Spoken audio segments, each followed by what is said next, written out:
wakati shilingi yetu inataka kushushwa thamani, huku wana CCM tulisukumwa kuandamana. Tukatoka maofisini kule Zanzibar, ofisi yangu ilikuwa Vuga, mpaka CCM Kisiwandui, na kwa mara ya kwanza ndo niliimba jina Msuya. Kabla hapo nilikuwa nalisoma tu kwenye somo la siasa, siku hizo wanaita civics. Tulikuwa tunaimba Msuya, usiruhusu shilingi yetu kushushwa thamani. Hao tunaandamana mpaka ofisi ya makao makuu CCM pale Kisiwandui. Lakini baada ya muda mfupi shilingi ikashuka thamani.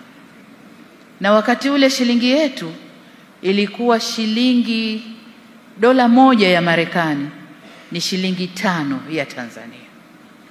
Na wakati ule nauli ya daladala zetu, hizi gari za community, ilikuwa ni shilingi 5. Na ndio maana jina dola tukaita dala. Magari yetu mpaka leo yakaitwa dala, kwa sababu nauli ilikuwa shilingi 5 na ndio ilikuwa thamani ya shilingi yetu kwa dola ya Marekani. Kwa hiyo